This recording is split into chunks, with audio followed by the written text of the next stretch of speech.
Hey, Wes. That project you took a picture of a couple weeks ago was pretty cool. It's like a high rise or something. Yeah, I didn't get it yet. It's Oh funny yeah. they're in a big hurry, but it's been a month now, I think. Yeah. My clients are the same. They're in a big hurry to get a bid, not in a big hurry to start though, or make a decision. Hey Terry, Hey, how If you we wait doing? any longer, I might have to turn them down. or give them a little escalation of the price. Hey, Yeah. yeah. Hey Daryl. Can you hear me okay? Hey. Yes, sir. Unfortunately, hello, Daryl. Hey, Terry. Terry, how is Joanne doing? She's doing very well, thank you. Please send her my best. Tell Caitlin and I. Thanks. Miss you guys.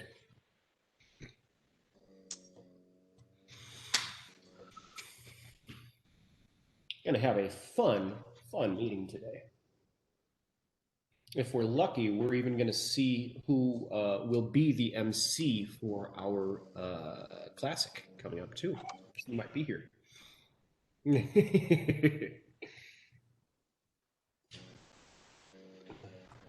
Roger in his corner office suite. Yeah. Sooty.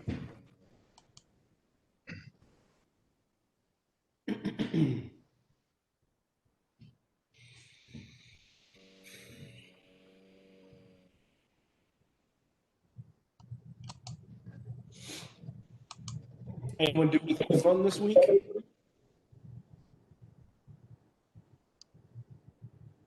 Any what? You do anything fun this week? Anyone do anything fun?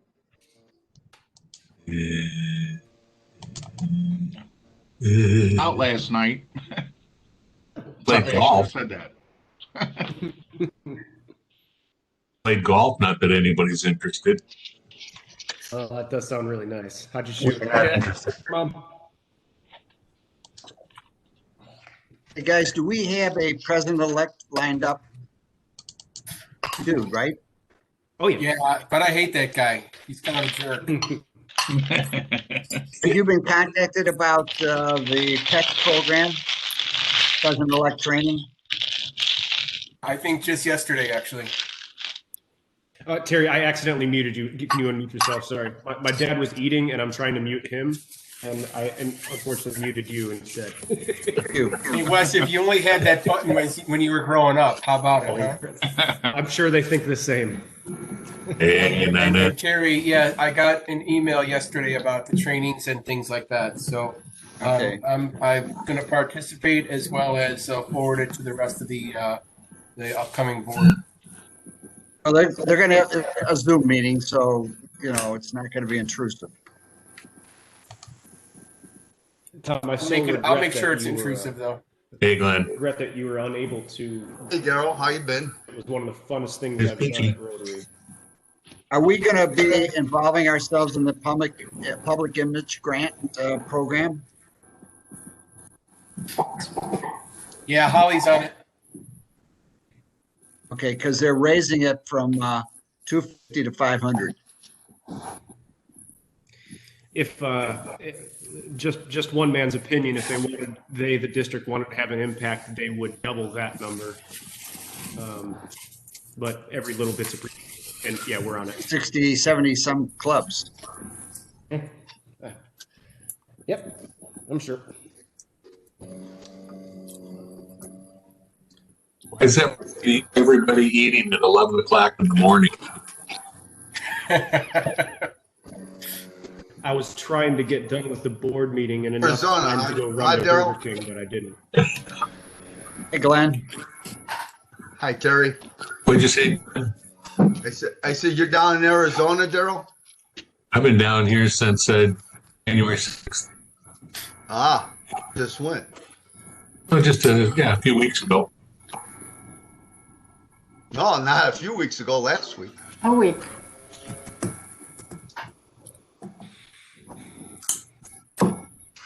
Seems like forever.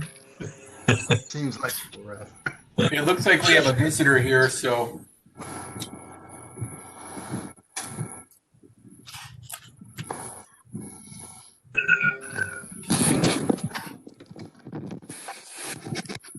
Hey, Roger, don't let that wave hit you in the back of the head. I know. You gotta be careful. It looks like, Julie, I got you on here twice somehow. I'm trying out my new computer. Sorry. Okay, yeah, I think you got two sessions open in this meeting. I'll kick one of them for you. Here, I'll do it. Okay. Is Susie Wong? Susie! No, Mom.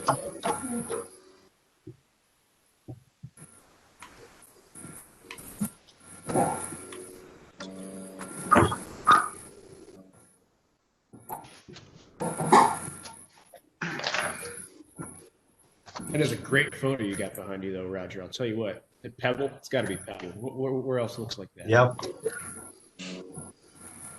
I would like to welcome Yoon to our meeting today.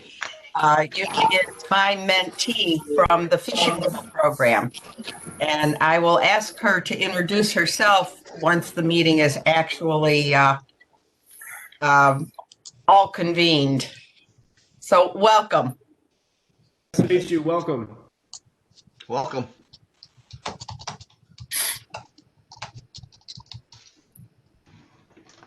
Anderson's in the house.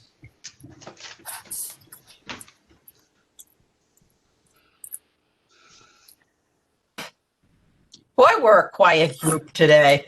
I was going to say, I think the visitor has figured out how to quiet this group a little bit. Well, we want to put our best foot forward for her. Oh, then I'll mute myself. What a guy.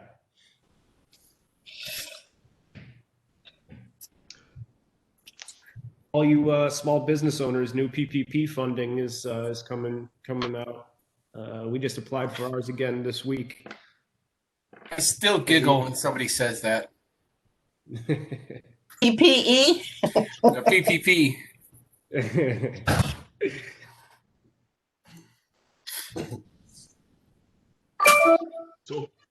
So, Wes, in your business, do you use a lot of PPE stuff?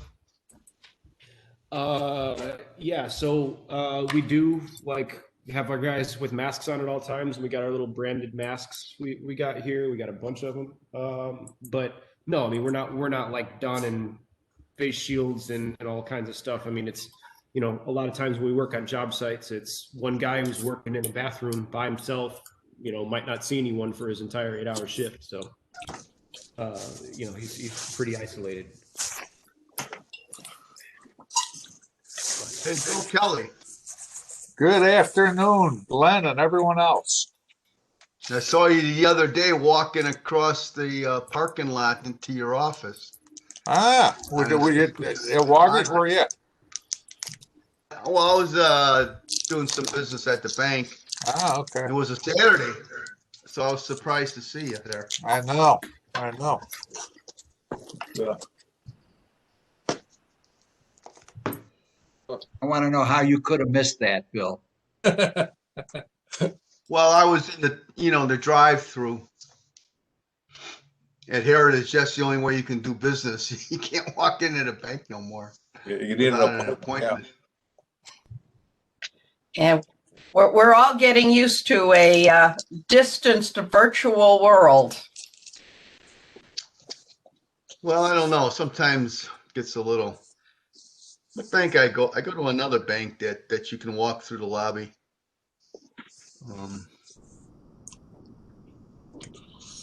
Chase. I think it's Chase. Oh, so Chase will let you walk through the lobby, huh? Yeah. Where you pay your property taxes? Is that Chase? I don't know. Hey, Barry. Howdy. Very. And Jeannie, welcome from the warm, sunny Florida. She's got a glow. Jeannie is glowing. Isn't that unbelievable? Yeah, she's outside sitting in the warm air. You're muted, Jeannie, Talking about me? and not even behind your back. It is warm. And Gene's got a glow, but it's not the same glow as when Steve Lamp sits down. He's got a nice glow around him, but I think that's smoke. That's just the light. That's just the light today. No smoking. I got a meeting. I can't have a kind of. I'm gonna have my sandwich, and I don't want you guys watching me eat, so I'll disconnect the video. Oh, because Wes was about to spotlight your I video. can't hear, so I've got to go someplace else. I don't think it's connecting well. Hey, Wes. Sir. It's Jim here. I just wanted to ask you, is there a place in Cisco WebEx that you can save this this link so that we could go right back to it every time we want to? Ask that a different way. Okay, so we come to the same link every week. Wait to save this link, so we just know to click on that anytime we want to do that. Otherwise, I'm going to look through email and find the link that way, and then go to it this way. Is there a way to save it in Cisco WebEx? Not in, okay, so I can add everyone as an invitee to this meeting, which will mean that every week you'll get an email from Cisco WebEx link every time, but I don't know that it will just show up in there. I guess if you really wanted to, you could create a mark in your browser for that link. That's probably easiest. So don't bother doing it that way. I'll just create a bookmark. All right. It's on the home page. It's on the home page. Yeah, I just go right to the home. I typed in Google Schaumburg Hoffman, boom, Rotary pops up on the homepage right on the top. It's a link. Right. That's how I get in every week. Yep. Me too.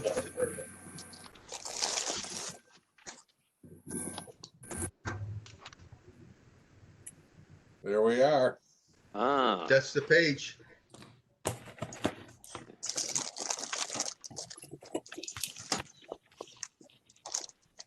I can't believe your nephew didn't tell you that, Jim.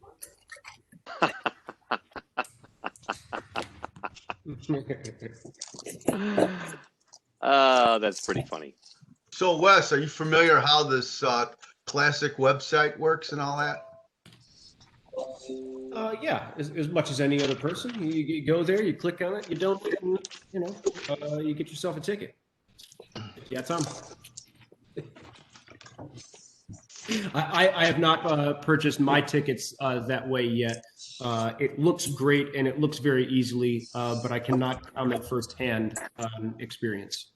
I was going to just kind of walk through it during the announcements. Excellent. I went on the website, got my tickets, sent a note to my daughter. She bought her ticket. Oh, you're the one. No, just kidding. Why, do you keep track of that, Tom? I personally don't, but we did notice that people are buying tickets, which is good. We are going to get taken. How do we know? How can we find out if the people we sent emails to respond? Charge of the Better Unite tickets. Saw that you purchased 5 tickets already. And if you'd like, I can, every time someone purchases a ticket on Better Unite, I can email them and let them know that it went through correctly. And I get an email as well on the financial side. So I saw your 5 and I saw the one this morning from your daughter. I bought one to test it and Julie bought one to test it. Those are the only tickets I've seen go through so far. We're going to get paid. Are we going to get paper tickets? I heard we're going to get paper tickets. That was going to be upon request. Okay, I'm requesting. It's got to be in writing, Vince. And certified through certified mail and notarized. And signed by 3 board members. And all board members are busy right now, so. All right, well, and I guess I'm not selling any tickets. Sorry, Vince. Wes, we do have our speaker is on. If you wanted to just make sure that he's able to share the screen before we get started. Great. Yeah, we got just a couple minutes. Oh, Sarah. Mr. Gelfond. Hello, how are you? I contacted the Schaumburg Township. Mr. Gelfond, if you want to just go ahead and try, I don't know if you're on a laptop or Don't not, take the but if money. you will, go ahead and hit the share button down at the bottom of your screen. I hit the share button. Trial run.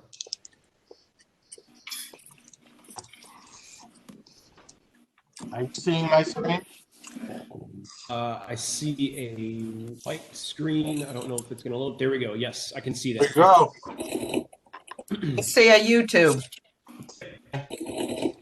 Now, if you go back to the top of the screen, a menu will drop down. You can say stop sharing. Perfect. We are just rounding the turn right now, and I am going to call this meeting to order. It is 12:15 on January 15th, Friday, the 26th meeting of our Rotary year this year. For all of our guests, my name is Wesley Crockett. I'm the president of the Rotary Club of Schaumburg Hoffman Estates, otherwise known as the Friendly Club, and we welcome you all here today. I think we're going to have a fabulous meeting today. We have a great speaker, Mr. Dan Gelfond, going to talk to us about the Spielberg project. And I believe we have another special guest, which I will introduce in just a little bit. But we are going to start this way, like this meeting, like we always do, with our Pledge of Allegiance. And if you give me just one moment to share with you an American flag, I will. Share my screen here.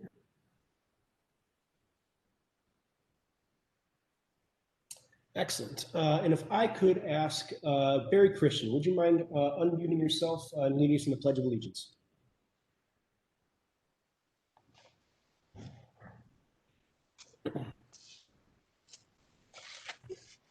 All right. I pledge allegiance to the flag. To the flag of the United States of America and to the republic for which it stands, one nation, under God, indivisible, with liberty and justice for all. Thank you very much. Barry, sorry about that. We didn't get you unmuted. I didn't notice it was on mute. It's all good. All right. Eileen Higginbotham, would you please unmute yourself and lead us in the full way back in the way I interact with others? I'm happy to. Thank you, Wes. The four-way pact, the way I interact with others. First, I will have the courage to tell the truth. I will be kind and honest.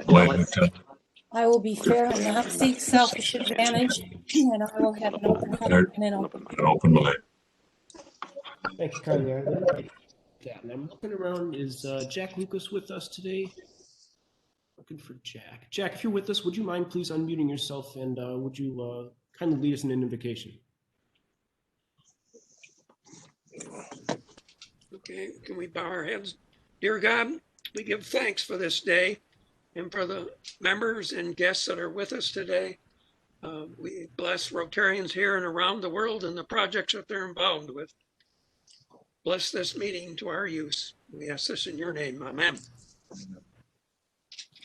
Thank you, Jack. It's wonderful to see everyone. And you mentioned, Jack, those guests, and I think now is a great time to introduce. I see a few guests with us today. And I ask, Pat, would you mind introducing your guest? I have a guest with us today, Yoon Soo, and she is my mentee this year, one of our Fishing Well Scholars. And she and I have been communicating by phone and email, and she has graciously agreed to come visit us face to face, so to speak, in our new virtual way. And I've asked if she would just share a couple of words with us about the program she is in at Harper and what's going on for her as a Fishing Well Scholar. If you wouldn't mind, Yoon. Hi, my name is Yoon. Yeah, I'm a second-year student in the Diagnostic Medical Sonography at Harper College, and I'm a recipient of your Fishing Well Scholarship. So thank you very much. It helps me a lot. I'm just honored to get the scholarship. So, and thank you for letting me to join you today. Thank you. Thank you. Welcome. Could I please ask Bob Fleischer, could you introduce our speaker? Go ahead. You're muted, Bob. Sorry. Yes, my pleasure. Dan Gelfand is a research person who's involved in the entertainment industry and movies and so on, and he's going to give us his program today is on working with Spielberg on some projects. So we welcome him and look forward to an interesting meeting. Hey, thank you. Thank you. Welcome, Dan. I see Dan's not in his chair, but he is with us. I do see it. And Dan is definitely here. Our third guest today is Ms. Natalie Martinez. Natalie joined NBC Chicago as a general assignment reporter in 2001. Prior to her work there, she came from Albany, New York at a Fox station. Natalie is very active and recognized in the Latino community. And a member of the National Association for Hispanic Journalists. She does charitable work for the Chicago Abused Women's Coalition, Center on Halsted. She's a native of Buffalo, New York, and a two-time Emmy-winning journalist who graduated from the State University of New York, Buffalo, and the University of North London on a scholarship. Natalie's work covering the Laquan McDonald case helped NBC5 earn a Peabody Award in 2016. Natalie married her lifetime love, personal trainer, Flavio Gama, who moved from Brazil in 2013 to marry her. And Natalie, as I believe a lot of you know, is going to be our MC at our Classic this year. So everyone, please welcome Ms. Natalie Martinez. Hi, everyone. First of all, I would love to be here, but I put this virtual background on because I thought how nice for a Friday when it's snowing out here. And also, I'm planning on taking my toddler down to swim before work tonight. I just wanted to thank you, first of all, for inviting me, Julie and George, and the whole team. I hesitated to come on, but I said it's so weird when you don't show your face, and plus it's so nice to see people in a big group like this outside of a work meeting. I know about the organization. I was really excited to get to be part of this with you. Obviously the bottom line, helping other people. I understand that our ticket sales are down right now, so I'm thinking. I was speaking with Julie earlier today, and we were discussing maybe we could do something on social media to talk about, the excitement about this. And maybe, here we are in our, I am in, sweatshirt and stuff. What about if I did this with CAWC, Centers for Abused Women and Their Children. What about saying, hey, we haven't had anything to get really dressed up for, or anywhere to go get dressed up. So let's get dressed up for the event and just whatever it takes to get people excited about it. I thought it worked for us, especially in the 11th hour. We got a lot of people excited. The CEO and I put on gowns, and we did kind of some virtual pre-prep, which I'm sure any or all of us could do prior to the event if you're interested. I'm just throwing things out there with Julie, George, all of you, and I'm happy to take any suggestions in terms of using NBC to perpetuate the message here. So we've already been speaking with our station relations. As a reporter at 10 o'clock and whatever other shows have breaking news, I don't have much in the way of suggestions in getting us grants and things like this. However, I can be a liaison. So Julie and I have already spoken to Emma Asante at the station about ways to maybe get some more money or coverage or making a different segment, which I don't do. I do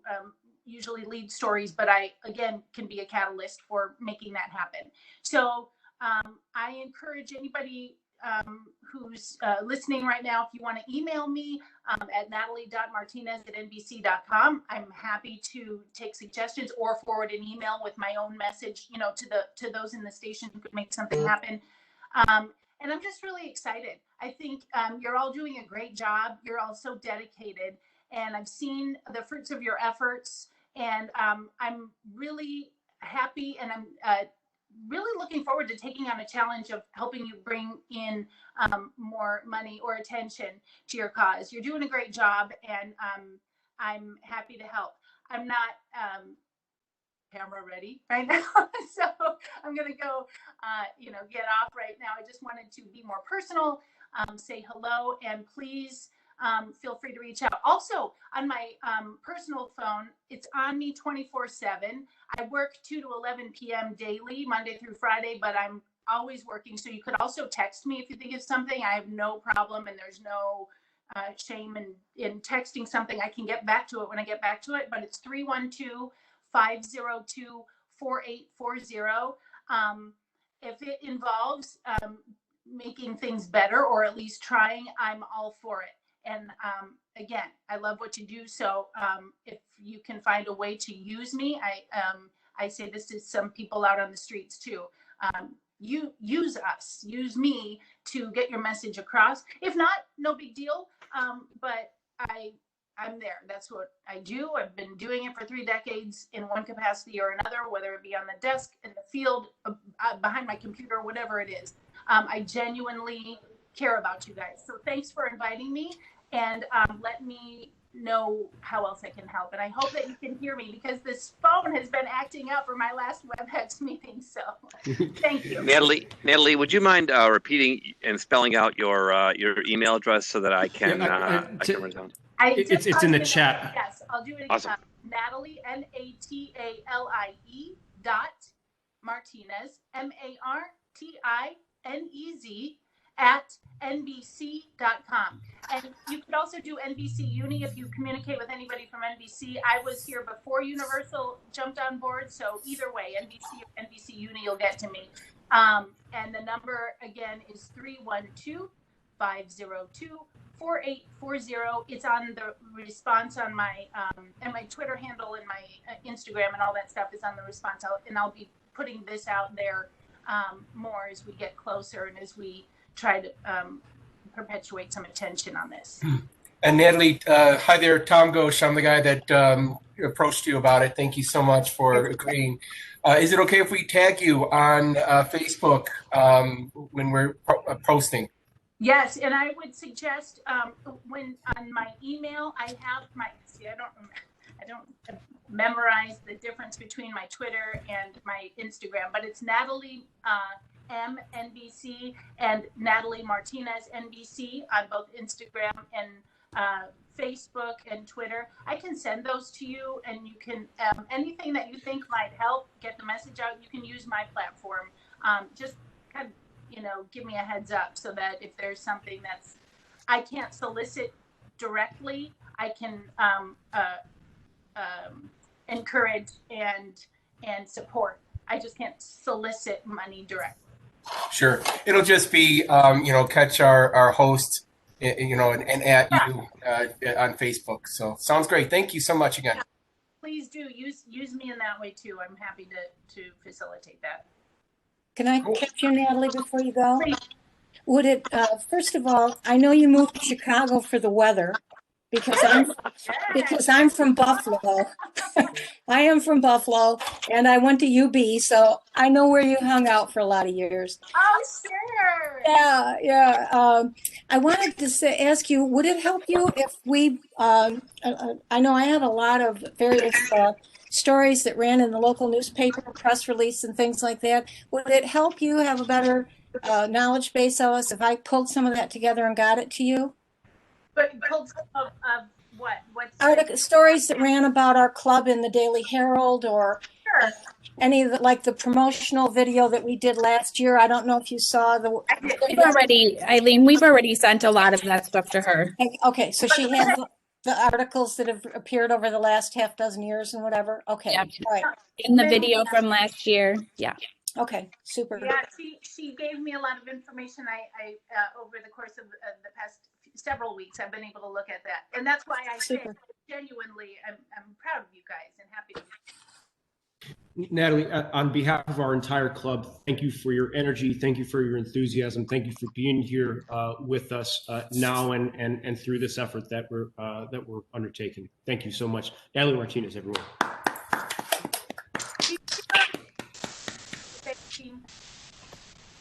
Thank you. Wonderful. That puts me in a really darn good mood. I hope it does with everyone as well. And I think it's time right now for some good news of the week that we're going to get through pretty quickly. That's all right. First things first, I thought this was pretty cool.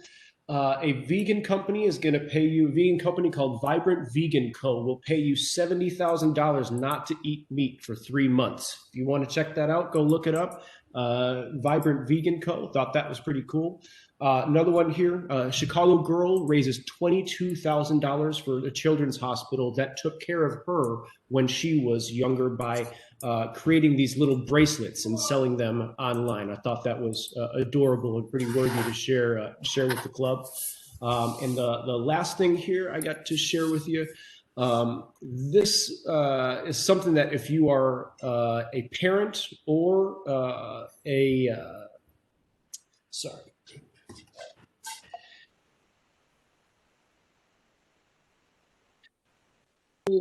you might feel akin with the people in this video. This is a mom who is watching her son awaiting his results of the bar exam.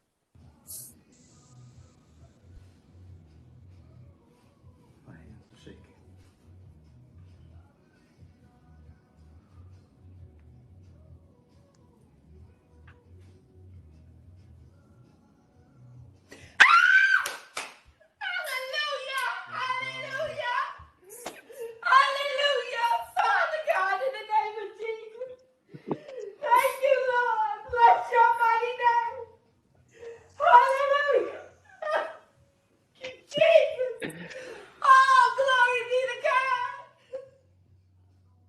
Hallelujah. Hallelujah. Hallelujah. Hallelujah. Glory. Hallelujah.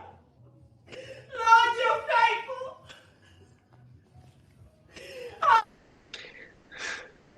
I hope that came through for everyone. My audio was absolutely terrible. I'm not sure if it did, but whether it did or it didn't, you certainly got the enthusiasm.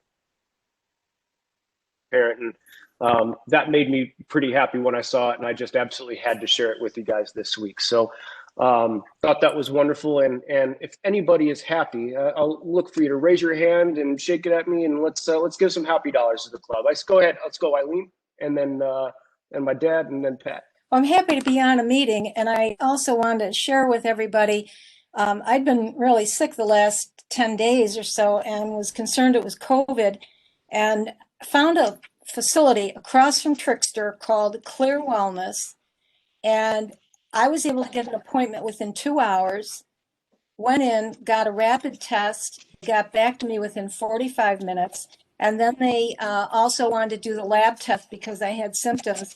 That was back to me in 36 hours.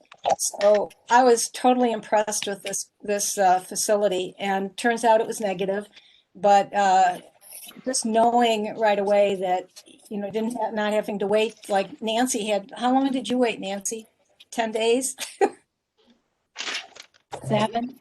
Yeah, so it was outstanding service, and just wanted to share that with everybody. If you're looking for something and you need it in a hurry, I had an appointment with CVS. It was going to take 2 days to get in, and they didn't do the rapid tests, and I would have had to wait probably a week. So I was $5 happy for that. So that's just a tip for you guys.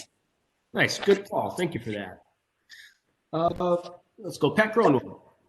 Go ahead and unmute yourself, Pat. I'm $5 happy for having Yoon here in the meeting with us today. I've enjoyed being her mentor very much. Thank you. Nice. Who else is happy? I saw my dad waved his hands, but Dad, you're on mute. Go ahead. Yeah. I give $10 just to be here. All right. We're happy to see you, my friend. Thank you. Hi. All right.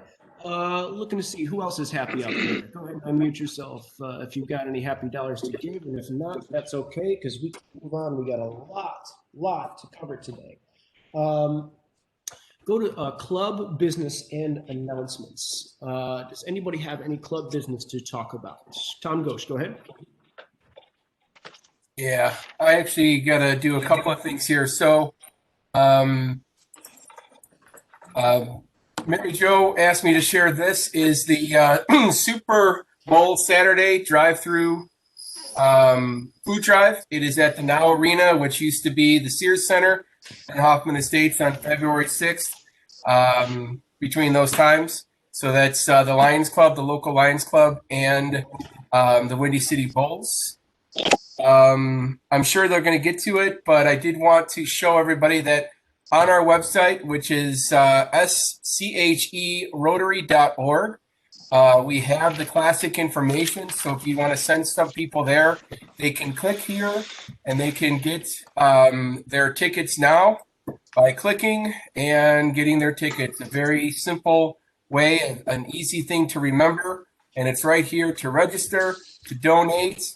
And then we're updating it all the time with our outstanding sponsors along the way. So encourage people to go to the website and buy their tickets. And there's that. And I think that's all I have. And don't forget, you can pay your bills online. Everybody's been doing that and doing a great job of keeping everything current. So thank you so much. Excellent. Anybody else have club business? Nancy, go ahead. You're muted, Nancy. Sorry. There. Okay. Can you hear me? Okay. Just want to report that Bob Flesher and I delivered the first 25 gift cards of $195 apiece to HEC, and we have another scheduled event a week from tomorrow, and hopefully the other 35 recipients will get their gift cards. So thank you to the club for your generous support. Thank you. Nice job, guys.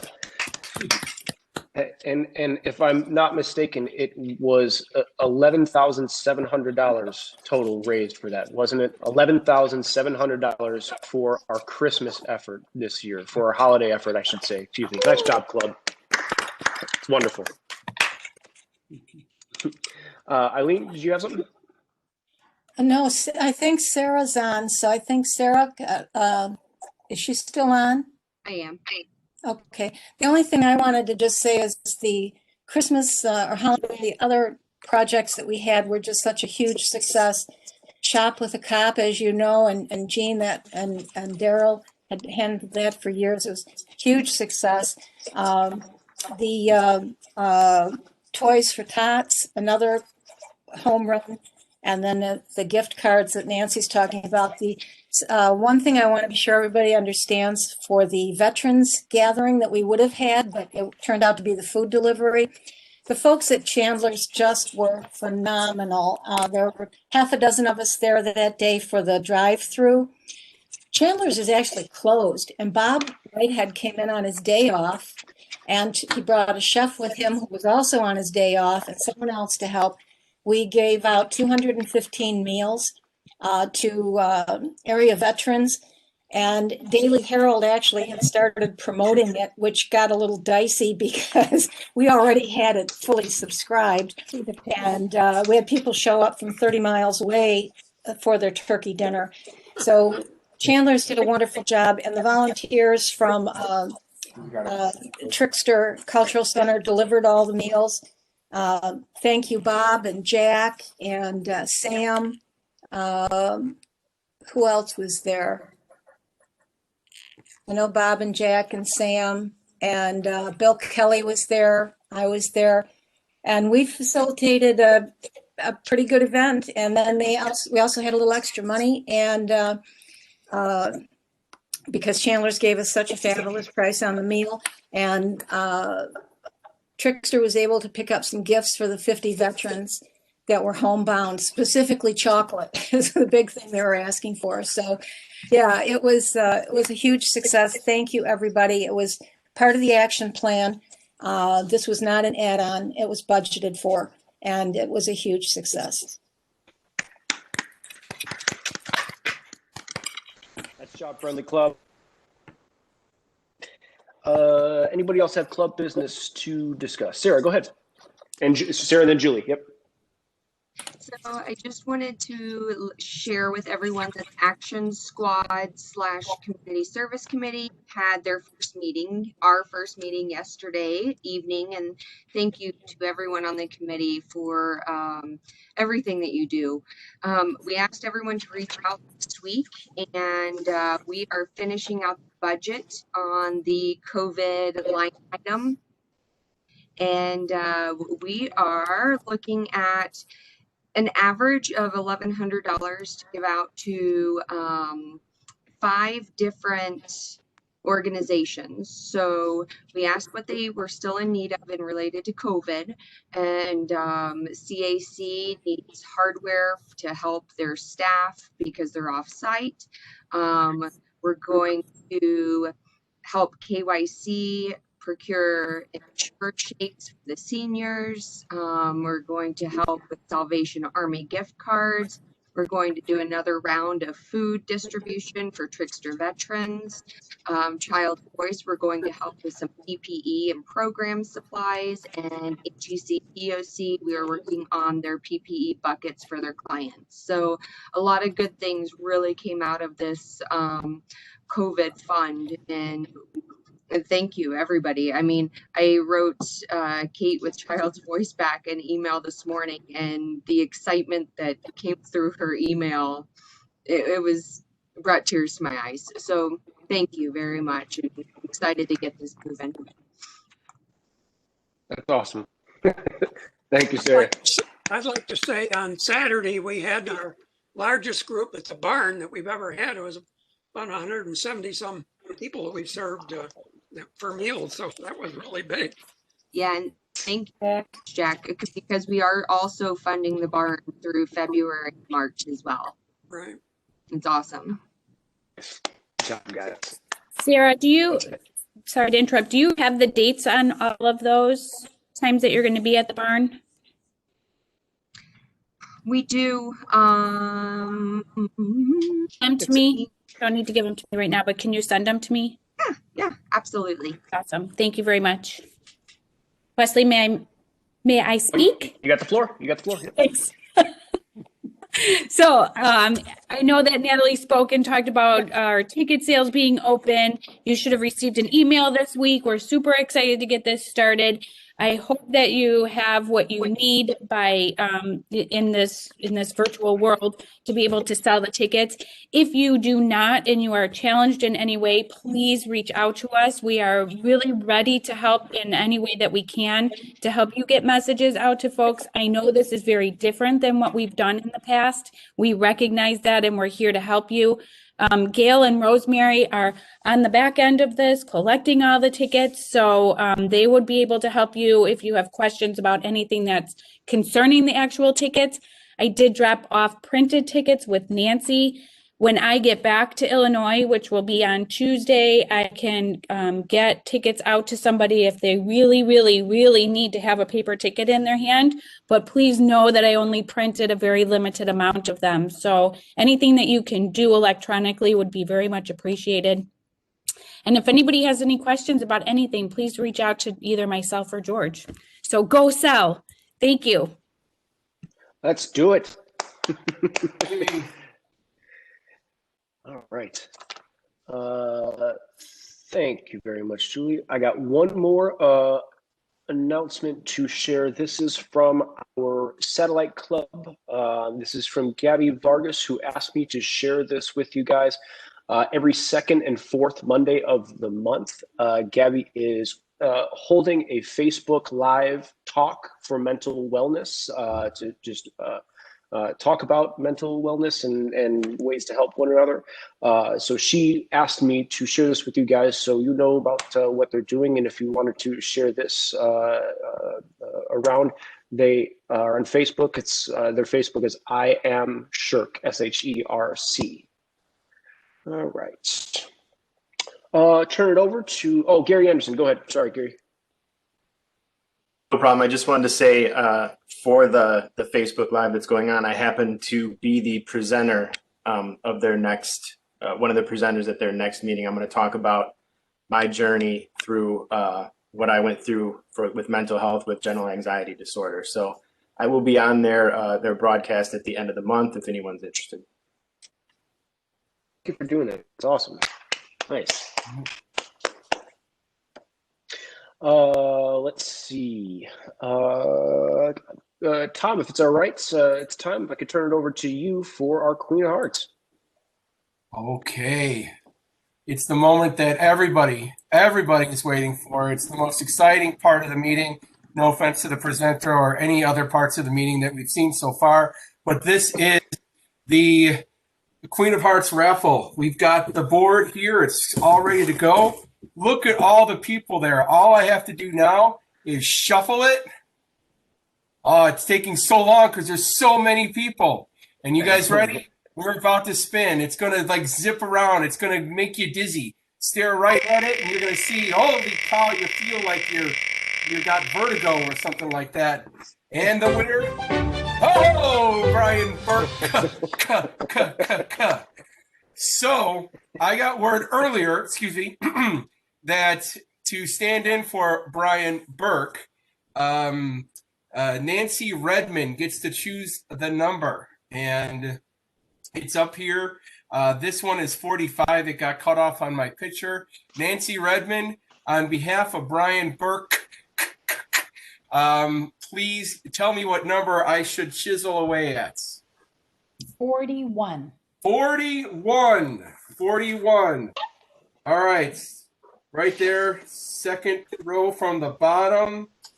And I got my hammer and chisel here trying to get this thing opened.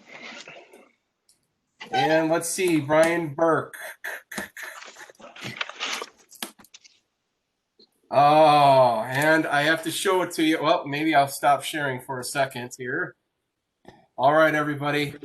It is a 2 of clubs.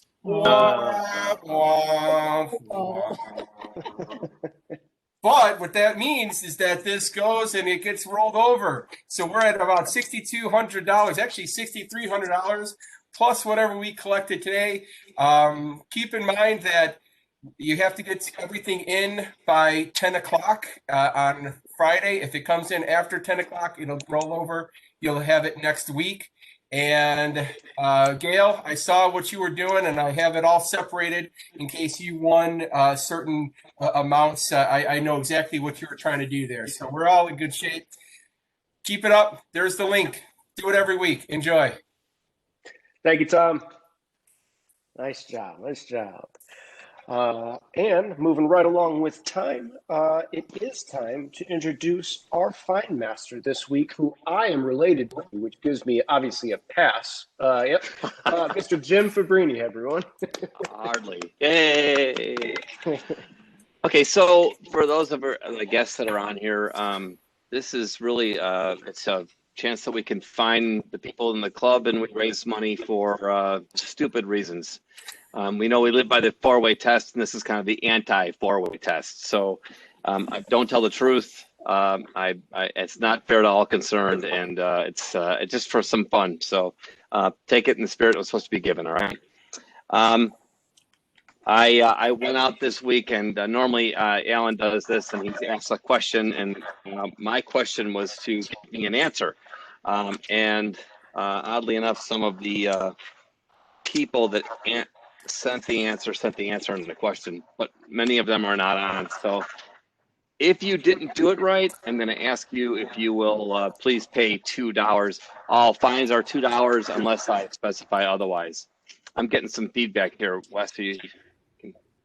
I'm on top of it. Just took care of it. You're good. All right, great. Thank you. So I'm going to start out with the answer. The first one that replied was Don Crockett. His answer was LBJ Ranch. The question, I figured it was where did you first learn how to cow tip? Is that right, Don? Cow tipping? Yes. Okay, that's what I thought. Bob Fleischer, really a good answer.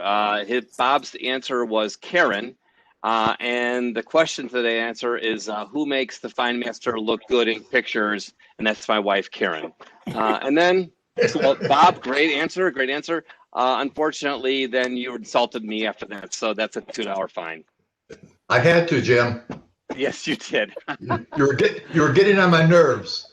I'm coming back to you too again, Bob. So, just want to be fair, okay? So you might want to mute yourself. Okay, Mary Sproul, I know you're on the on this link here. So you answered the question with a question. That's a $2 fine. Pat, I'm going to ask you to unmute yourself because your answer was way too long, and I'm just going to let you explain what happened, what you did. Pat Gronwald. You want to read my answer and then I'll give you the question? No, not really. I'm almost done with you now, Pat. So right. I'm going to give you another second, and then you got to go on. All right. Well, the question was, what would make Pat happy? And the answer is getting all 31 ACE2 mentors recruited. See, if I could mute her, I would have done that. Nice plug. Nice plug. I know Dom Murray is not on the on this thing, but he gave me the answer and the question. So Dom, who's ever taken notes, make sure that Dom gets his $2 fine.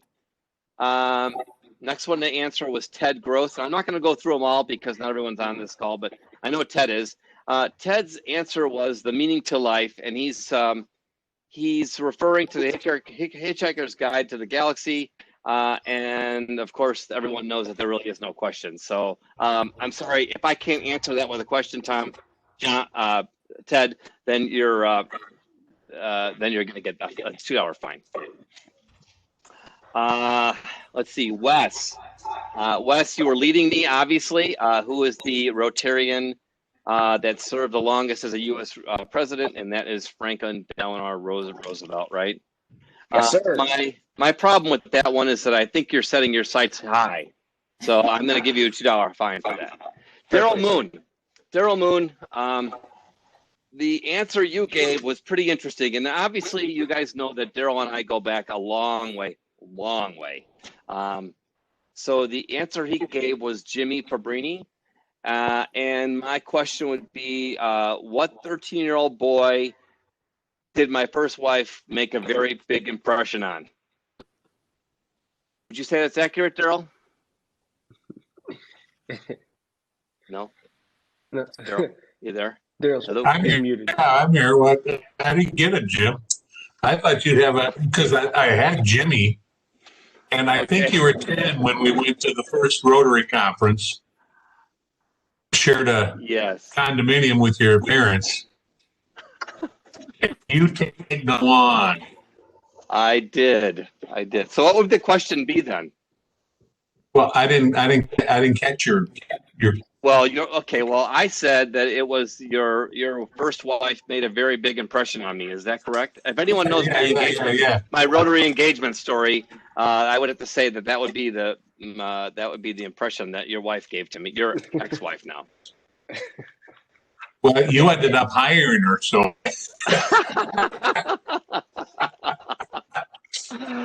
That's true. Those are true. And that's all good, Jim. It's all good. Okay, good.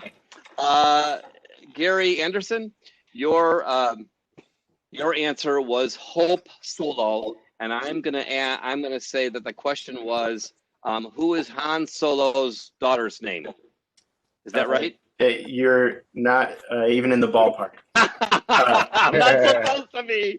All right, you want to give it to us? Yeah. So the question is, who is the all-time women's national soccer team leader for games played? And that's Hope Solo, and she was the goalie for probably at least 10, 12 years. Nice. All right. I stand corrected. Okay, Gene Schlinkman, you have a great answer, and I'm going to guess the question right now. Gene's answer was blue, and I'm going to guess, because I'm in Chicago, Illinois, that she is asking, what is the color of the Florida sky right now? Absolutely correct, Jim. You're a psychic. Okay, let's see. So moving on down here, I'm going to go to our board meeting really quick, and moving off the question. Number one, Wesley, I am going to get you a $2 fine because you feel as the president you can just make up words. I'm not going to say the word that you made up because it's not something that can be repeated here. But I'm going to get $2 from you. Synonym for animosity. Yeah. Bob Fleischer. Again, I'm just going to go back to you and say that size doesn't matter, and I don't think you should be worrying about that, okay? Well, okay, I'm just saying. You're a horrible individual. But I'm accurate on what we talked about, are we not? I'm accurate. At least give me that. La, la, la, la, la. Tom Ghosh, I'm sorry, but I have to fine you $2 because you insulted a member at Chandler's, and really, it's not that so much as it really is. You're thinking out loud, and you know people can hear those thoughts in your head when you're talking those words. So you have to be more cautious with that. Another thing that I have to get you on here is like, how did you know that Brian Burke's name was going to get called there? I'm a little bit freaked out by that, you know. So you know, I mean, how did that happen? We need an audit. I'm worried about who's got the keeper. Who's the keeper of the bank here? Hey, there's a reason why my name is not in that Rotary dial thing, because I'm afraid I'm actually going to win and then actually win, and I will never see that money because it'll go toward fines. Eventually. Hey, Sarah Billmeyer, can you unmute yourself? Sarah, my question to you is, if we were to go to the Hyatt today, is it possible that we would see you at the front desk?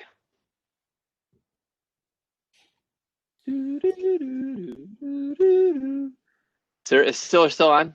Hello? No, she had to leave, I think. Okay. All right. She's at the front desk. She's at the front desk, yeah. Yeah. Okay. So, and then, okay. So Gene, I'm sorry. I have to get you for bringing Vicky in. I think you guys were a little starstruck. Am I wrong? Yeah, that's right. Yeah. I was Natalie just Martinez. saying. Yeah. Natalie Martinez. Yeah. I saw Vicky come in and go, wow, that is her. Yeah. Yeah. Okay. Very impressed. Very impressed. Yes. And then, and then there's my last fine. It's for Eileen. Eileen, I didn't know that you went to school at University of Buffalo. I'm going to ask you if you could tell me where the first man who's ever electrocuted or was put to death by electrocution was put. Where did that happen? Well, I only went to night school classes there, so maybe I didn't get the full teaching load, but probably Buffalo. Having grown up there, Okay. probably Buffalo. Can you tell me why he was put to death? What was his? Huh? No. What did he do? No, I cannot.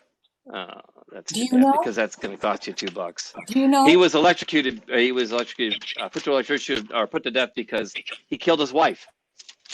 Which I don't understand. I get it, but I agree with it. I mean, it's Well, something we it's a should. bad thing to do, right? For sure. Okay. Lastly, if you're not wearing your pin or your badge, or your pin, sorry, not your badge, but your pin. If you don't know who Alex Trebek was, or the game of Jeopardy, that's going to cost you $2 easily. And if you haven't bought a ticket to the classic, that's going to cost you $2. I'm done. Thank you. Thanks, Jim. Jim, while all of that was, thank you, and while all of that was going on, there was some drama in the chat trying to make sure that Bill Kelly was alive and well. Yeah. I didn't see it, but I guarantee he'll be coming next week for it. Yeah. I escaped the fine. Thank you, Bill. Thank you, Jim. I'm going to turn it over now to our wonderful Director of Club Administration, Bob Fleischer, so he may introduce our speaker this week. Bob, take it away. Go ahead and unmute yourself if you don't mind. Excellent. Oops, I muted you right when you unmuted yourself. Thank you. Go ahead. Okay. So once again, we've got a very accomplished gentleman who's quite knowledgeable in lots of areas, and Dan Gelfand is our speaker today, and I think you're going to be very pleased with his presentation. Thank you. Thank you. Thank you. Can everybody hear me? Yes. Okay. I want to thank you first for inviting me here today. I'm in a lot of networking groups, but none of them have fines. So I'm going to be very careful in my speech because I don't want to walk out of here today with $20 in fines. My name is Dan Gelfand. I am commonly known as Dan the Video Man. I am 62 years old and a lifelong Chicagoan. I went to the University of Iowa. I finished up at Columbia College in Chicago when I realized I wanted to be in radio. And after graduating, I got a job as a disc jockey in Elmhurst at WKDC, which played Broadway show tunes. Now, I knew nothing about Broadway music, but I'm Jewish, and I knew Fiddler on the Roof. So my first 6 weekend shifts, I played the entire album of Fiddler on the Roof because that was all I know. And I'm sure today there's still a few old ladies that live in Elmhurst that converted to Judaism because I shoved so much Fiddler down their throat. But that lasted a year, and I moved on and took other jobs. I was an options trader downtown for 5 years. And in 1994, I was reading Cup's column. How many remember Irv Kupcinet in the Chicago Sun-Times? He wrote that Steven Spielberg was starting a foundation that was going to interview Holocaust survivors before they all died. He was looking for interviewers in the Chicagoland area, and I knew instantly that I had to be one of them. I was born in Skokie. I'm Jewish. I had been on the radio and conducted some interviews. So I called my mother, who worked at the Sun-Times, and asked her to get more information from Cup. I was given a phone number in LA, and I called, and they said today was the last day they were accepting applications. So I filled out a 10-page form that they faxed me back in the day. And 2 weeks later, I was told I would be one of 200 people that would go through a 3-day, 20-hour training seminar. And in that training seminar, they whittled the 200 down to about 50 that would be just Chicagoland interviewers. Excuse me. Some people naturally dropped out because they couldn't handle the subject matter.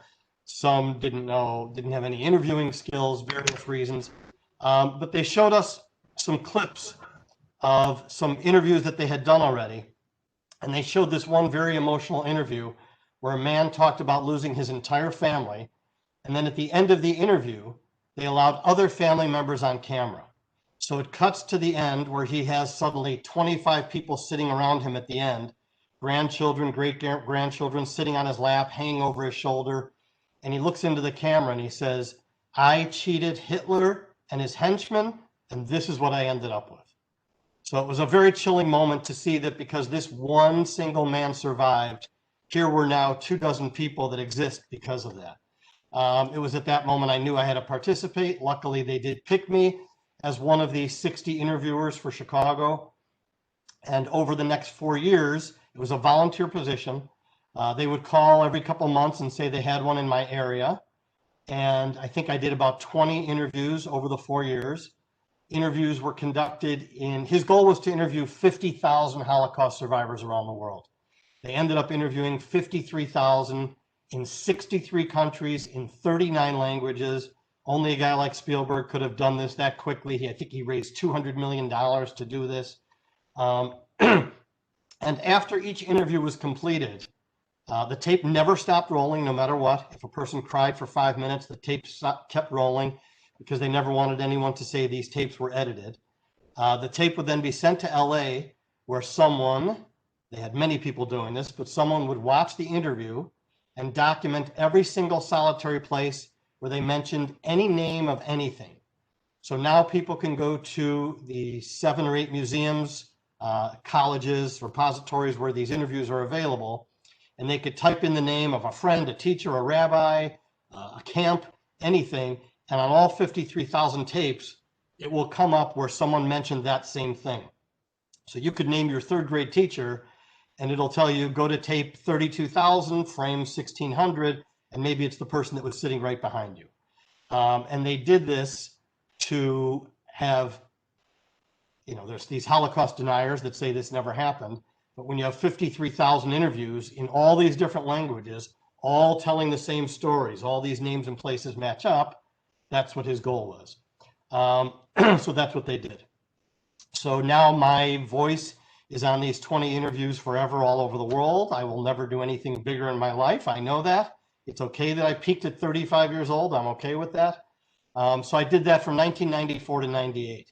In 1998, I opened up Entrepreneur Magazine and saw a business called Family Tree Video. The business was strictly to make photo montages, putting them to music, which was a big deal back in 1998. People couldn't do it on their own. And so I bought that business. And soon after, I turned it into a full videography business, filming events, business videos, digitizing old film and camcorder tapes, things like that.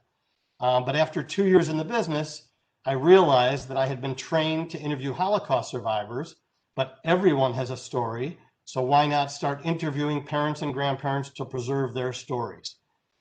So for the past 20 years, I have been interviewing seniors across the country to preserve their stories for grandchildren and beyond. I now have a partner. He was also a Spielberg interviewer.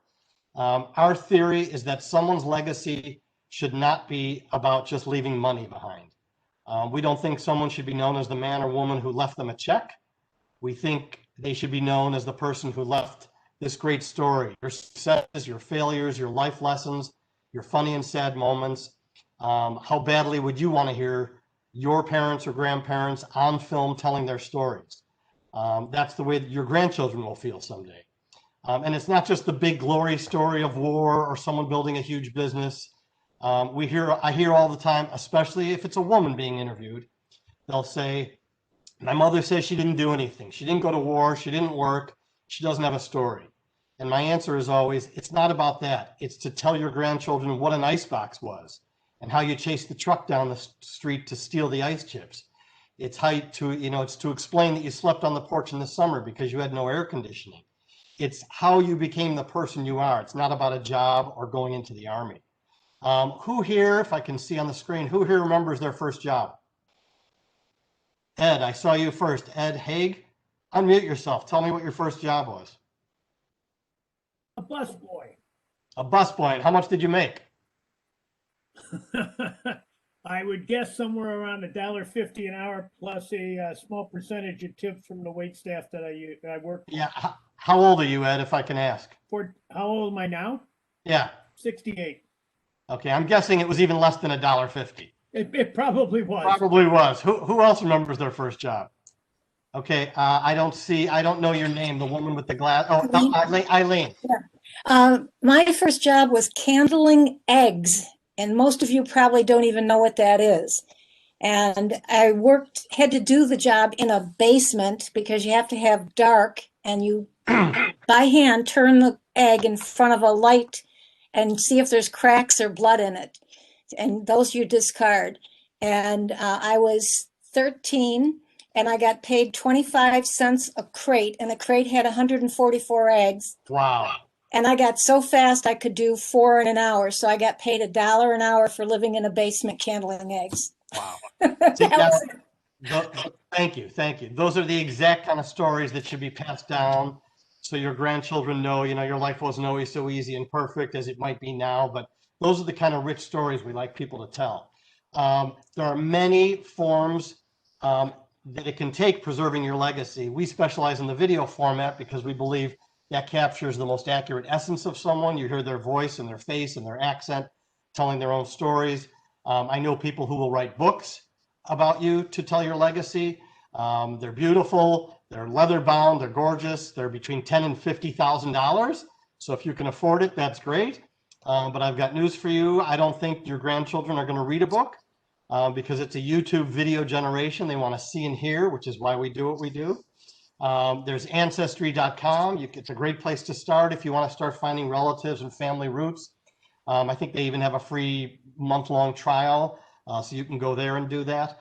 But there's also preserving your physical memories, your photos, your slides, things like that. How many of you still have Super 8 home movies stuck in a box somewhere in a closet? Okay, so people have, Super 8 movies, old camcorder tapes, VHS tapes, photos, slides, records, cassettes, any of that kind of stuff. My advice for you is if you're not going to digitize that stuff, go home today and throw it in the garbage can. Now, I know half of you are looking at me like I'm insane. You're thinking, well, those are my special memories. I would never throw them away. But I've got news for you. You are throwing them away. You're just in denial because they are fading every minute they sit in that closet, in the bag, in the garage, in the basement. Eventually, they will fade away. They'll get lost in a fire or a flood. And you can't pass those down. They have to be digitized. Your kids are never going to own a camcorder or a film projector or a slide projector or a DVD player or any of that. So you've really got to digitize that stuff if you want to preserve it. We do that. There's plenty of people that do that. Don't ever, ever, ever bring those to any name brand store because they ship them out all over the world. So they're going to take your only copy of your precious memories and ship them all over the world, wherever the cheapest vendor is. We do everything in-house. A lot of people always suggest Costco. Costco just announced they're closing their photo department, so they won't even do it anymore. And they shipped it out anyway. Again, most people, spend their time. Everybody spends their whole life making money. They spend time with their accountant preserving their money. They spend time with a lawyer writing a will to pass down the money. All this time is spent on money being transferred, which is great, and you should all leave your grandchildren money. It's a great thing. But that should not be all of it. You should leave your story for them, whether you do it yourself or you do it through a professional. It's so important to pass down those lessons.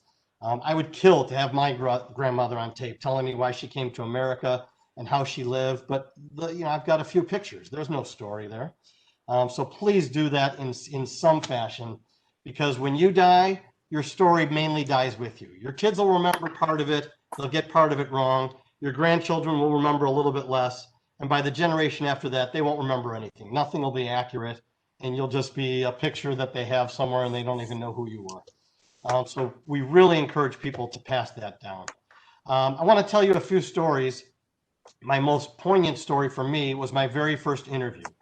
Now, Spielberg's definition of a Holocaust survivor was anyone who lived in any Nazi-occupied territory and survived. You didn't have to be captured or go to a camp. You just lived in a Nazi-occupied territory and survived. And Jews were not the only ones that were captured and killed. There were gypsies and political prisoners and gay people, all kinds of people. But Spielberg wanted to interview the Jews first, and then they would interview the other categories. So when you got the job to go interview someone, you would go the week before, and you would sit down with that person and literally fill out 47 pages of paperwork. The name and date and place of everything they did in their life, every relative, every school that they could remember, everything. So there was a written record of it also. And it was also so that person would be comfortable with the interviewer. So when you went the next week, they would feel comfortable telling you these stories. So they called me for my very first interview and they said, here's this guy's address. You're not going to believe he's Jewish by where he is, but he is. So, go fill out the paperwork. So I go there and we're filling out the paperwork and it gets to the question, what denomination are you? Orthodox, conservative, Reformed. And he says Roman Catholic. And I froze for a minute, but I continued, realizing that I'm probably not going to interview him. But it turns out he was a Polish political prisoner and spent 3 years in Dachau prison camp. He had the original spoon, bowl, and wool striped uniform, which are ultra rare items to walk out of there with. So I got in my car and I called out to LA and I said, there's a reason I'm not going to believe he's Jewish, because he's not, but he has an amazing story and he needs to be interviewed. And they checked on it and they called me a few days later and they said, okay, you're going to interview him. And I'm 99.9% sure he was the first non-Jew interviewed for the project. So I showed up the next week. I was scared to death. I'm 35 years old. I thought to myself, how did I talk myself into this historical project? I'm not qualified. I mean, I was a nervous wreck. And I went along with a professional videographer because he worked every day for 4 years. And we had a young female college student who was helping us with all the cables and equipment. So we get to his typical Chicago bungalow with a window unit air conditioner, and it's 98 degrees and humid outside. And I'm a nervous wreck. I'm already sweating. We're about to start the interview, and the cameraman taps me on the shoulder and whispers in my ear.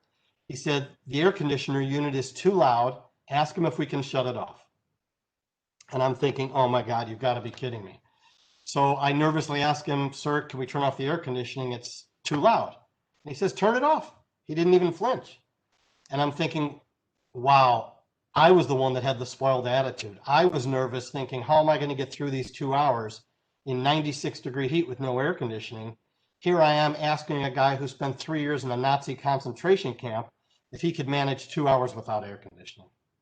So we conduct the interview, and the college girl who was helping with the equipment ends up going outside to throw up because it was so hot in there. She came back in and she's sitting on the floor by the end of the interview. She's completely pale-faced. Very emotional ending to the interview.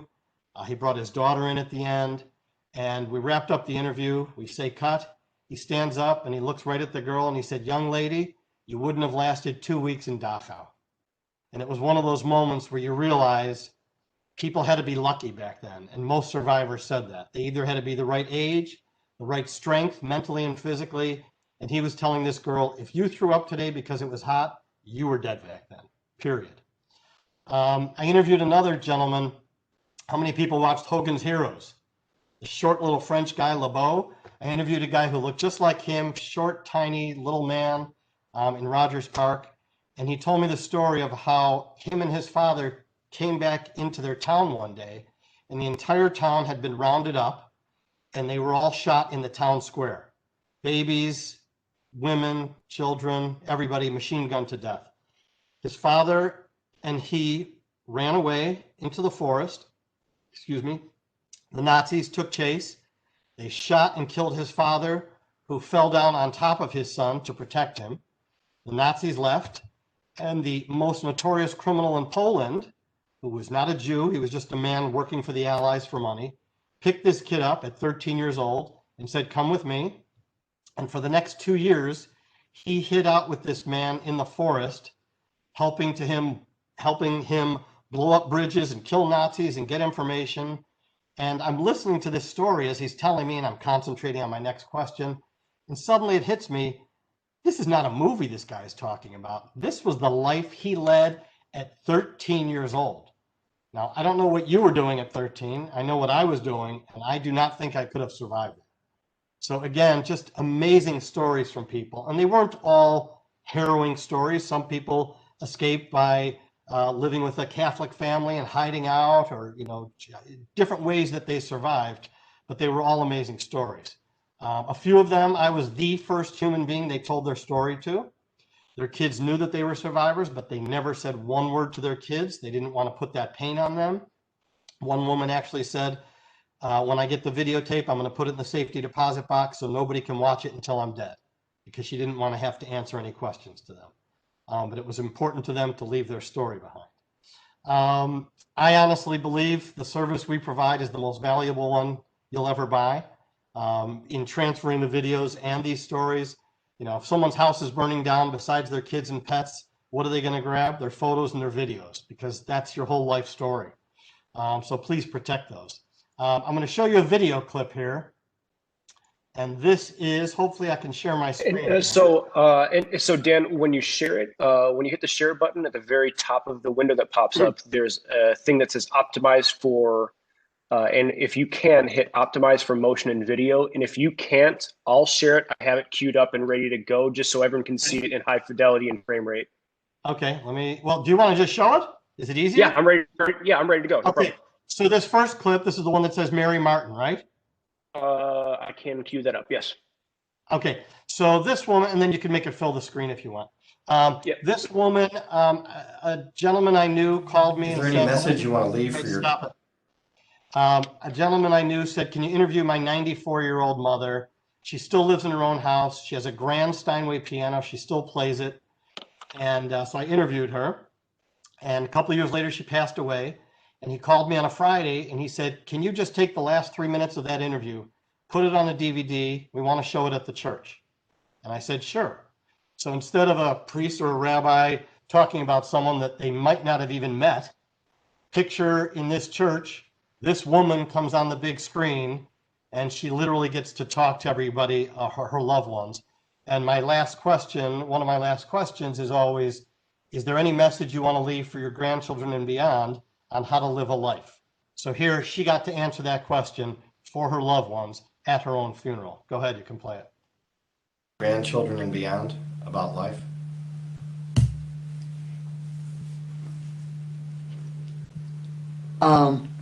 Be good to each other. Love each other. Be kind to everyone. God loves all of us. And we're all put here for a reason. And everybody's got his or her place under the sun in God's eyes. Okay, you've talked a lot about playing the piano. Would you mind playing a few tunes for me? And so what are you going to play for me? I'm going to play Somewhere Over the Rainbow. Okay. Because all my kids know it and all my kids love it. And I know it's an old one, but I hope this all works. I'll try it. You tell me when to start. I'll see what I can do. Whenever you're ready. 94 years old.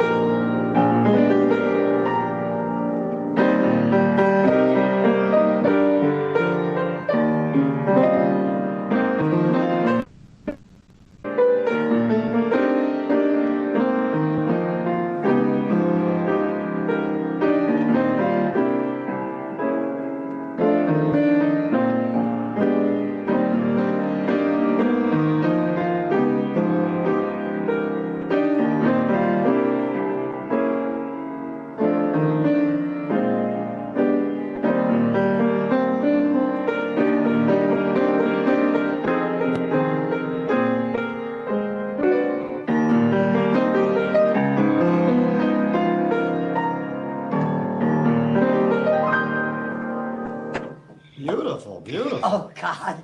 Lord. That's unbelievable. He called me a few days after they played that video in the church, and he said, obviously, there was not a single dry eye in the house. And I can promise you, that was, I believe, 8 or 9 years ago. I could promise you anybody that was at that funeral has never remembered any funeral more than that one. So those are the kind of powerful moments we like to leave with people. The second video, if you can cue that up, this was a gentleman I interviewed in Chicago. This was a big, strong guy. Very successful businessman. He sold the uniforms to the police and fire department for decades. And he's going through his whole story. And then I asked him about World War II, and this is what happened.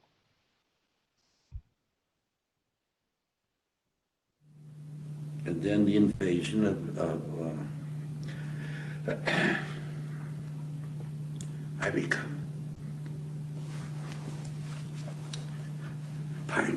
I become very melancholy.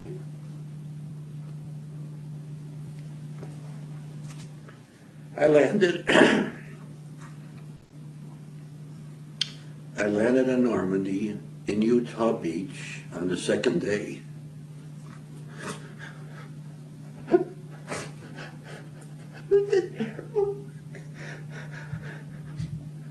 Terrible. Half my outfit were killed.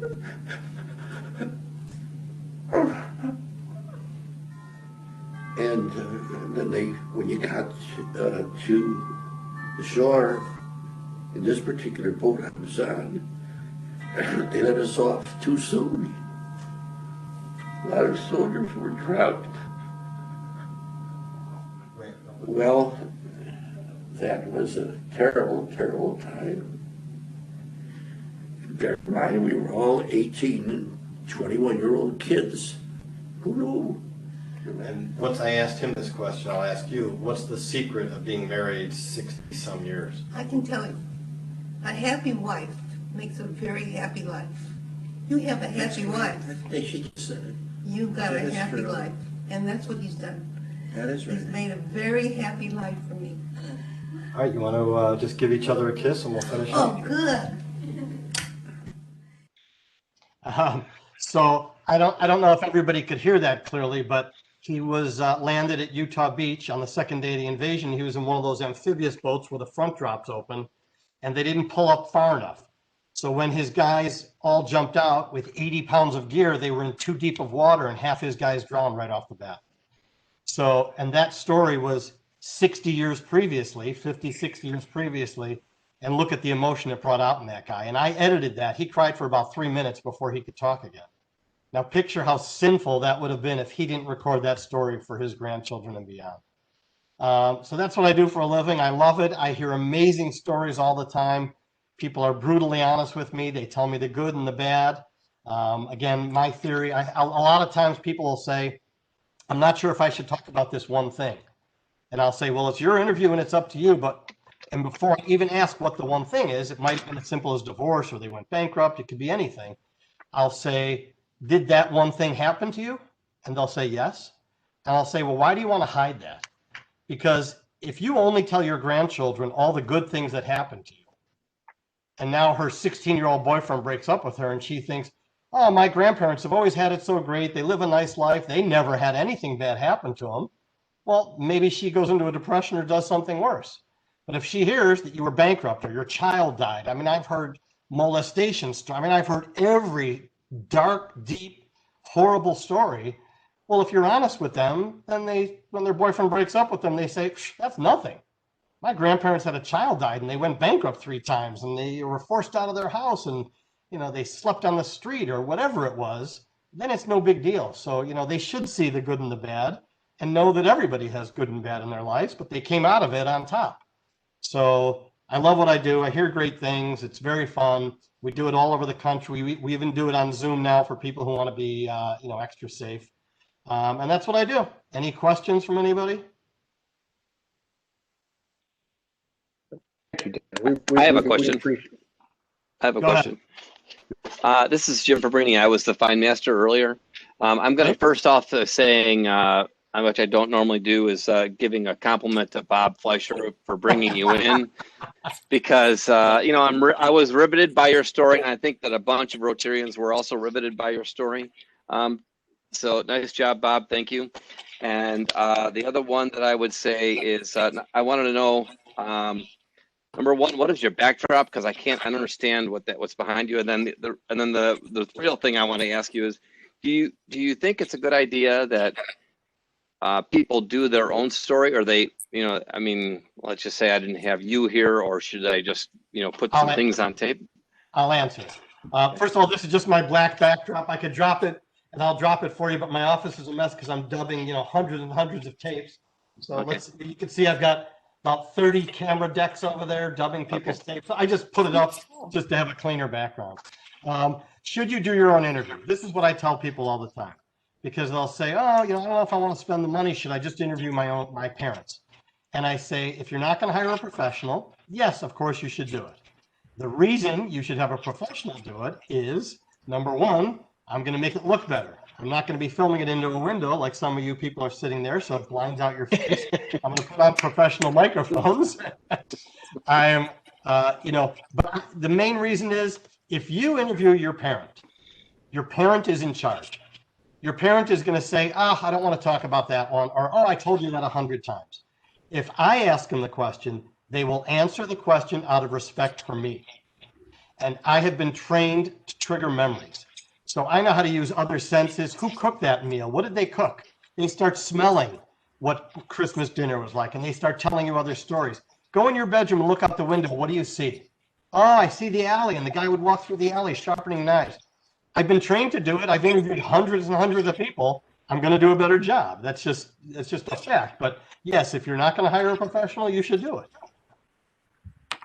And Yes.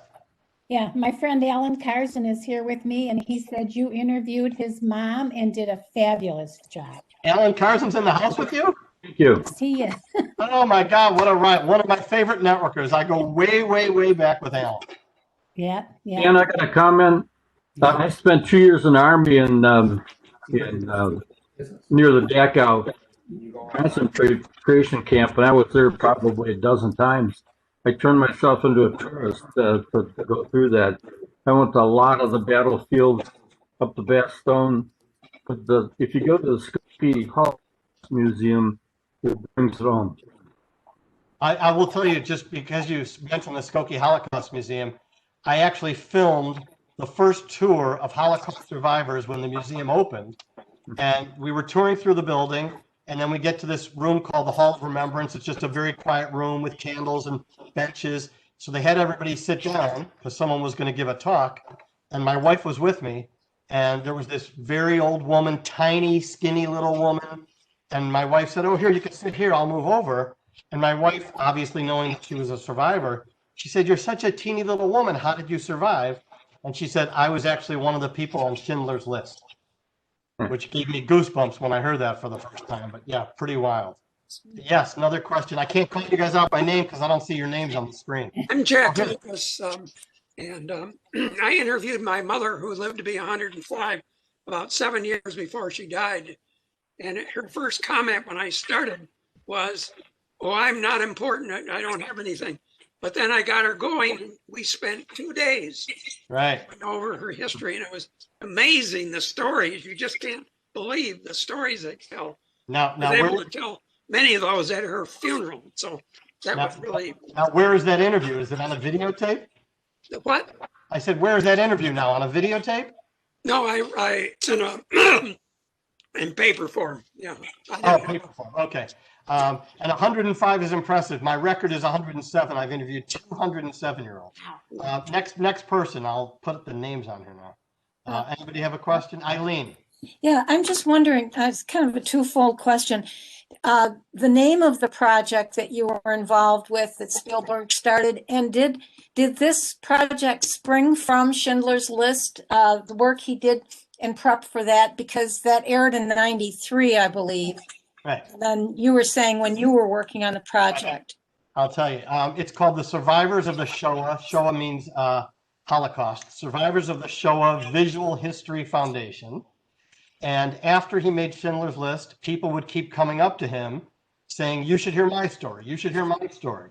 And he realized these people would be dying off and all these deniers out there. And he thought it was important enough to preserve these stories. So, in seconds, he raised all that money and got all his friends to, who are in the film business to do what they had to do. And his goal was 50,000 and they hit 53 or 54,000. So yeah, it was amazing. It's amazing. And thank you for being part of that and sharing your story with us. It couldn't be more timely. I mean, to be reminded of these things.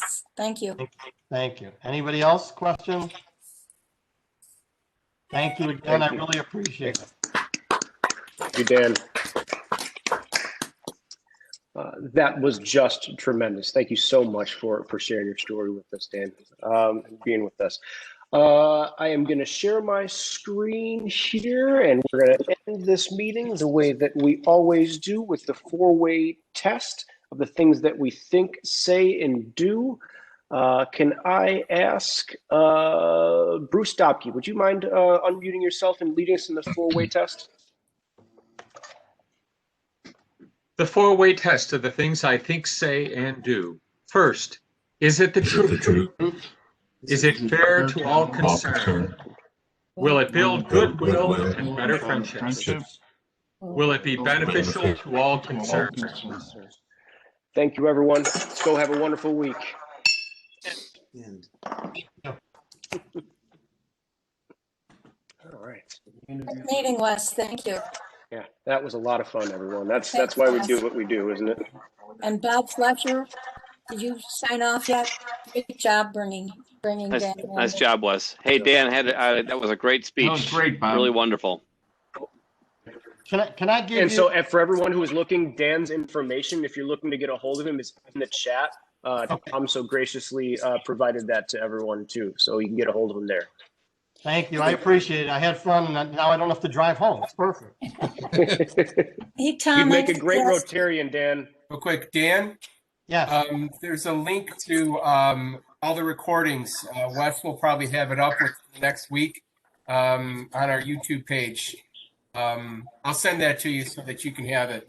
I would like that, so I could critique myself and yell at myself for how stupid I look. So thank you. I do want to see that.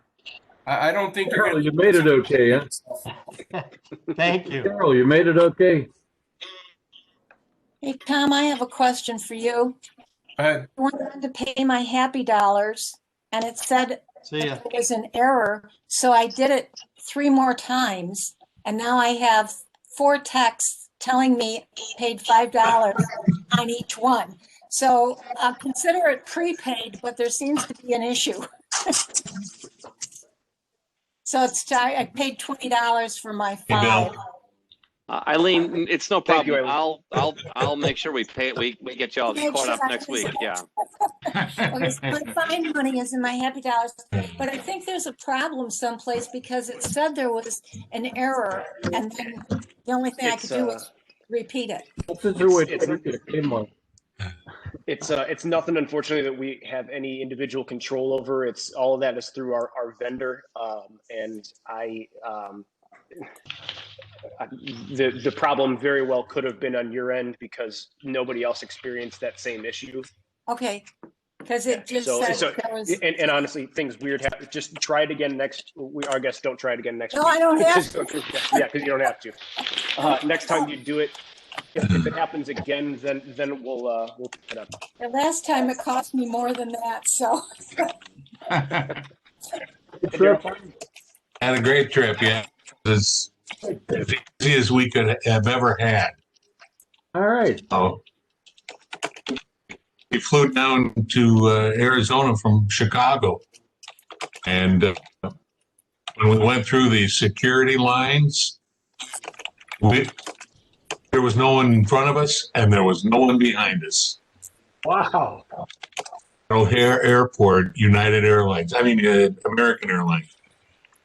So, but we canceled one of the flights, so the plane was maybe had 3 or 4 seats open. So anyway, I'm headed from here out to my patio to have a cigar. Tremendous. Don't let the wind blow it away. I got a question for Tom. All right.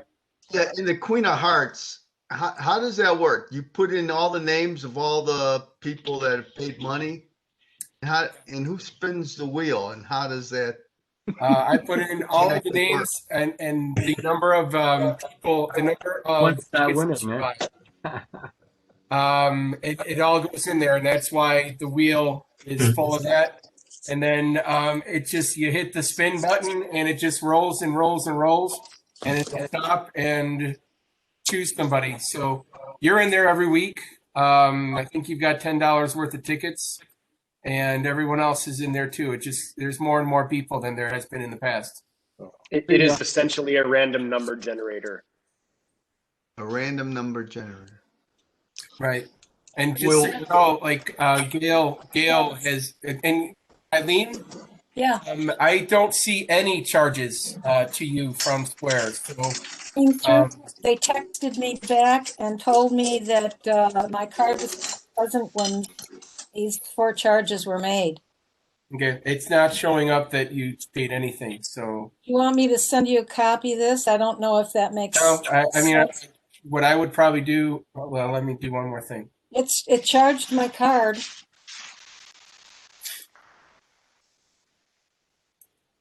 I don't see any charges for Are you you. on Happy Dollars? So what I might say is let's wait to see if those charges settle at the end of the night, because my guess is that they will not.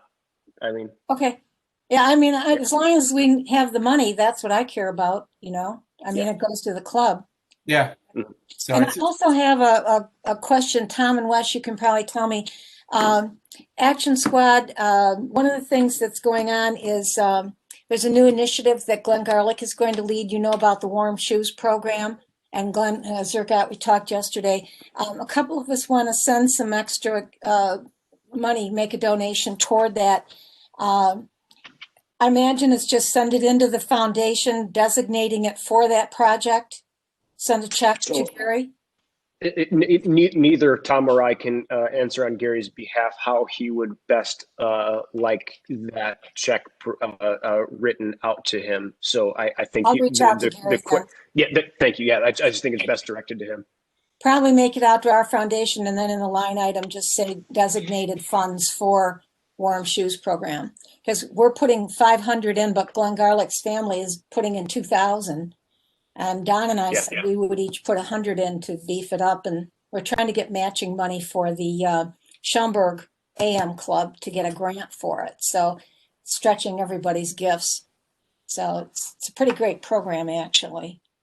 So I'll do that. I'll reach out and I'll let you know then too. So if anybody else asks, I'll let Don know too. So, sorry, I couldn't be more of a help. Oh, that's okay. Hey, Glenn, how was your steak last night? It's good. He had to get off our meeting because his steak was sizzling in the background and he didn't want it to get cold.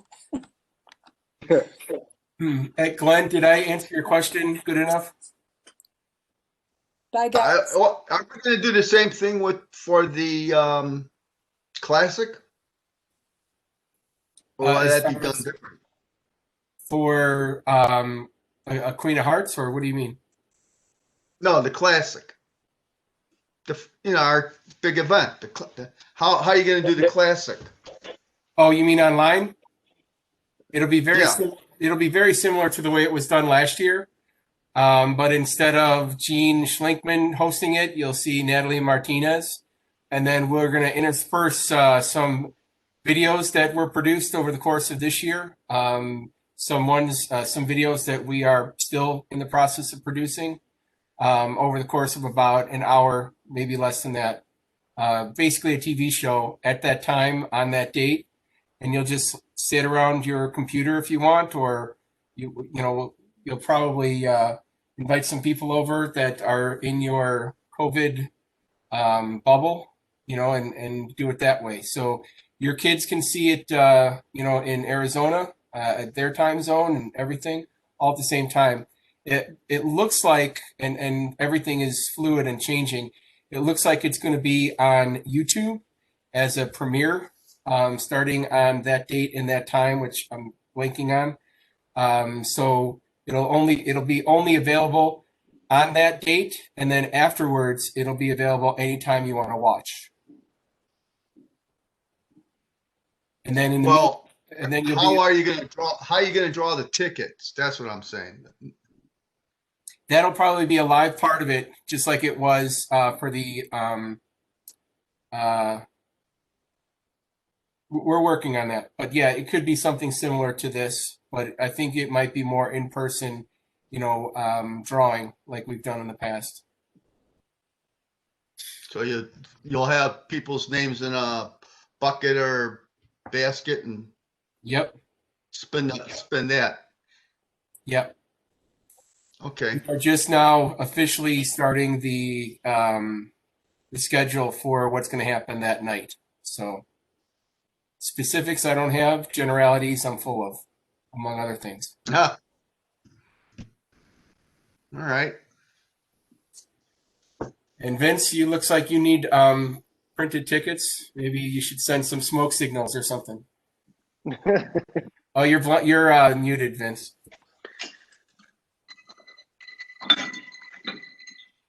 Yes, I would like printed tickets because the group that I'm dealing with. And I'm teasing you only because I have no control over that. You need to contact Julie Clark specifically. So just I will contact her. Because the group that I'm dealing with, I mean, they're not exactly the most computer friendly bunch. So I don't want to confuse them by sending them to the website. I'd much rather just approach them with a ticket. Which is the way I've done it in the past.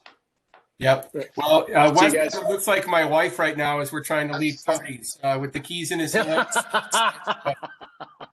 But Wes, your mom, I think, wants to say something to you. No, actually to Vince. Vince, I just bought our tickets online and it was a piece of cake. I swear it was a piece of cake. I gotta go. Bye, guys. Sure it is, Lisa. Yes. Goodbye. And I got, So, ticket numbers out of the deal. Oh, that's good. You got a ticket number? Yeah, it's on on the confirmation.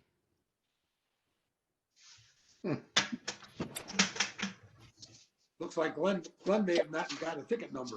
I don't know if you can see this. What is that? You're Yeah. holding up? No, I can't. That's see the it. confirmation that they got my money. Just one second. Oh, okay. And wait, and then, let me just look really quick. You can't see it really well, but up in this corner is Yes, I got sort of a ticket number. And if I Okay. scroll through the multiple tickets that I ordered, they're all different numbers. Although what was interesting is I bought 5 tickets and somewhere in it, it said you bought 1 ticket.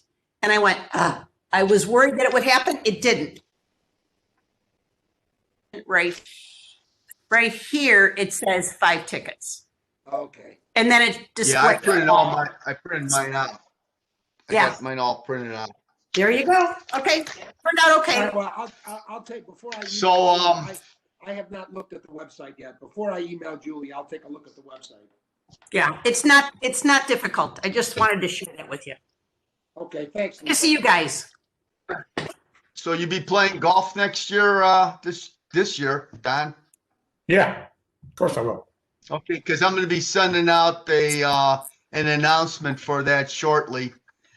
They want, the House wants to know what we're going to be doing by February 5th. Okay, And count me see in. how many- Okay, see how many people we got, but I'll let everybody know. Okay, thanks, Glenn. Take care, everybody. Bye. All right. Bye-bye. Taking off, Vince? I guess so. Leave meeting. There we